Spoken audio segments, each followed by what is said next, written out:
Paris, 1933. Le théâtre des Capucines brille sous les lumières électriques de la rue.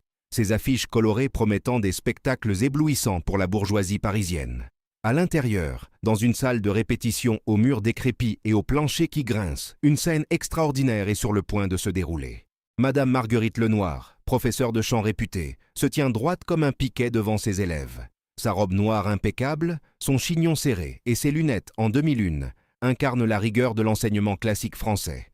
Autour d'elle, 15 jeunes filles issues de familles respectables attendent leur tour, leur partition soigneusement annotée entre les mains. Dans le coin le plus sombre de la salle, presque invisible, se trouve Édith Gassion. 17 ans, 1,42 m, maigre comme un clou. Ses vêtements usés contrastent violemment avec les robes élégantes des autres élèves.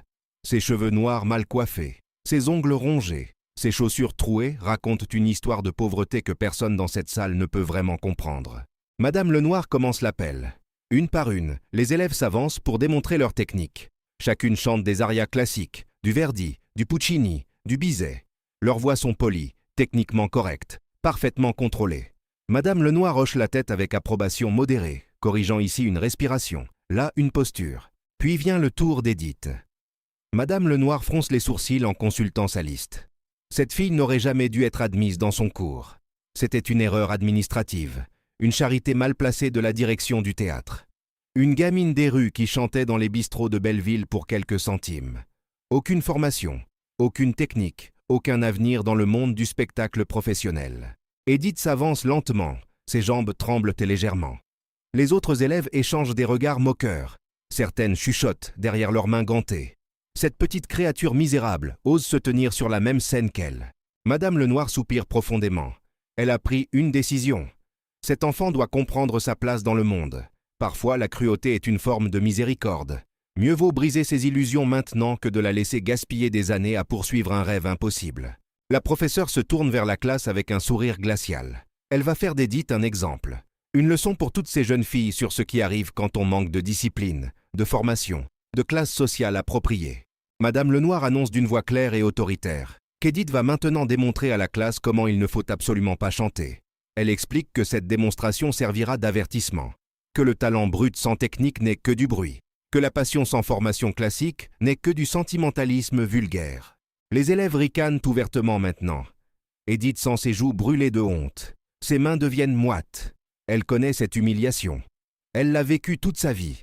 Dans les orphelinats, dans les rues, dans les regards méprisants des gens respectables qui traversaient la chaussée pour l'éviter. Mais quelque chose d'étrange se produit à l'intérieur d'Édith. Une flamme s'allume dans sa poitrine. Une rage froide et déterminée. Elle a survécu à la cécité infantile, à l'abandon maternel, à la prostitution de sa mère, à la pauvreté écrasante de Belleville. Elle a chanté dans des bordels pour gagner son pain. Elle a dormi dans des ruelles glacées. Cette femme hautaine avec ses perles et son mépris ne connaît rien de la vraie vie. Édith ferme les yeux. Elle ne va pas chanter une aria classique. Elle ne va pas essayer d'imiter ces filles privilégiées, avec leur voix polie et sans âme. Elle va chanter ce qu'elle connaît. Elle va chanter la vérité. Elle commence à chanter une chanson des rues de Paris. Sa voix n'est pas grande au début. Elle est presque fragile, mais il y a quelque chose dedans. Quelque chose que toute la technique du monde ne peut pas enseigner. Les premières notes remplissent la salle de répétition. La voix d'Édith n'est pas celle d'une chanteuse d'opéra. Elle est rauque, vibrante, chargée d'une émotion brute qui semble venir directement de son âme. Chaque mot porte le poids de 1000 nuits froides, de 1000 rejets, de 1000 moments de désespoir transformés en espoir têtu. Les ricanements s'arrêtent. Une par une, les élèves cessent de chuchoter. Madame Lenoir elle-même reste figée, sa bouche légèrement ouverte, son stylo suspendu au-dessus de son carnet de notes. Édith chante l'amour perdu, la solitude urbaine, la beauté tragique des vies ordinaires. Sa voix monte et descend avec une liberté totale, ignorant toutes les règles que Madame Lenoir a passé sa vie à enseigner. Elle vibre, elle casse, elle pleure, elle espère. Elle est vivante d'une manière que ses arias parfaitement exécutés ne seront jamais. Dans cette petite salle de répétition poussiéreuse, quelque chose de miraculeux se produit. Le temps semble s'arrêter. Les murs disparaissent. Il n'y a plus de classe sociale, plus de jugement, plus de mépris. Il n'y a qu'une voix qui raconte une vérité si profonde que même les cœurs les plus endurcis ne peuvent pas y résister. Quand Édith termine, le silence est absolu. Personne ne bouge. Personne ne respire. Les larmes coulent sur les joues de plusieurs élèves. Elles ne comprennent pas pourquoi elles pleurent. Elles n'ont jamais connu la pauvreté, la faim, l'abandon. Mais la voix d'Édith a touché quelque chose d'universel en elle. La solitude humaine, le désir d'être aimée, la peur d'être oubliée. Madame Lenoir reste immobile pendant ce qui semble une éternité.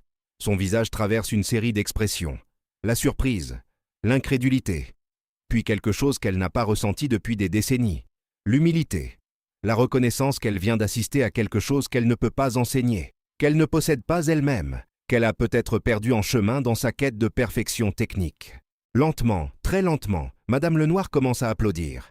Ses mains gantées produisent un son sec et rythmé dans le silence. Puis une élève se joint à elle, puis une autre. Bientôt, toute la classe applaudit.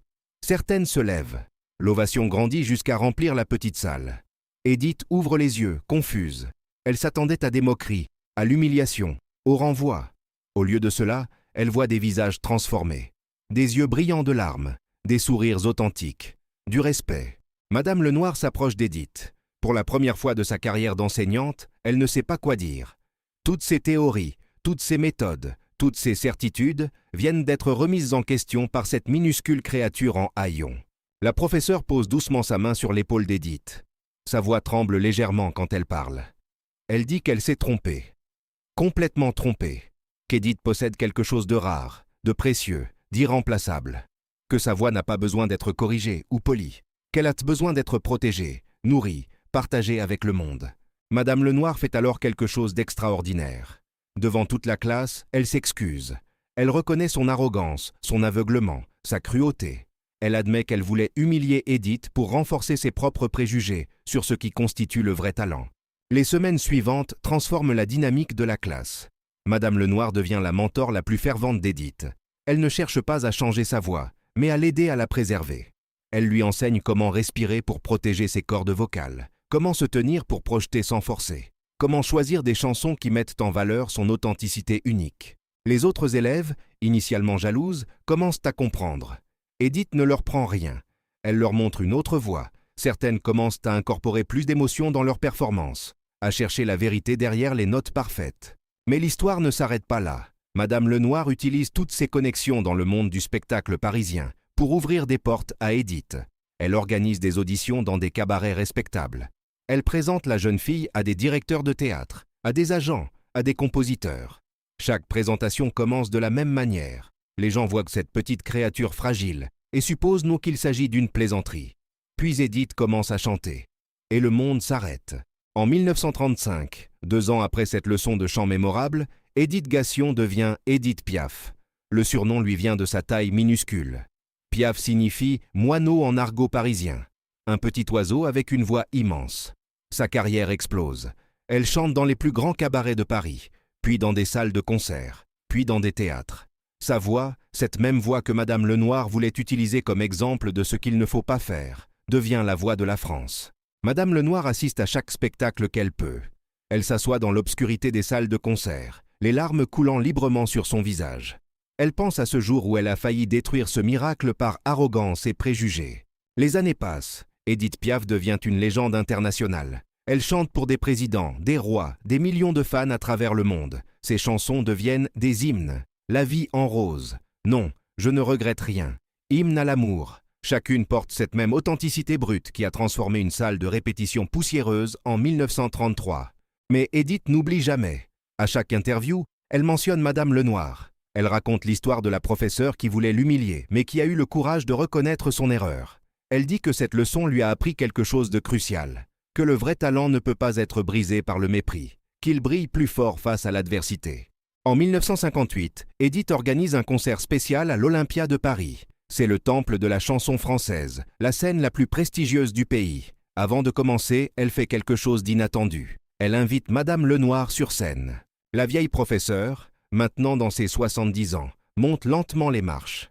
La salle de 3000 personnes est silencieuse. Édith prend sa main et raconte l'histoire. Comment cette femme voulait faire d'elle un exemple d'échec. Comment elle a eu l'humilité de reconnaître sa grandeur. Comment elle est devenue sa plus grande supportrice. Madame Lenoir pleure ouvertement. Elle dit au public que sa plus grande leçon en tant qu'enseignante ne venait pas d'un livre ou d'une méthode. Elle venait d'une petite fille en haillons qui lui a montré que l'âme compte plus que la technique, que l'authenticité vaut plus que la perfection. que le courage de rester soi-même face au mépris est la forme la plus élevée d'art. L'ovation dure 15 minutes, 2 femmes sur scène. Une qui a failli détruire un rêve, une qui a transformé cette cruauté en carburant pour sa grandeur. Ensemble, elles représentent quelque chose de profondément humain. La capacité de se tromper, le courage de reconnaître ses erreurs, le pouvoir du pardon. Cette histoire nous rappelle que les jugements hâtifs peuvent manquer l'extraordinaire, que la vraie grandeur se cache souvent dans les endroits les plus inattendus, que l'humilité d'admettre qu'on s'est trompé est plus noble que l'orgueil de maintenir une position indéfendable. Édith Piaf est morte en 1963, mais sa voix vit éternellement. Cette même voix qu'une professeure arrogante voulait utiliser comme exemple de médiocrité. Cette même voix qui a touché des millions d'âmes à travers le monde. Cette même voix qui nous rappelle que l'authenticité triomphe toujours de la conformité.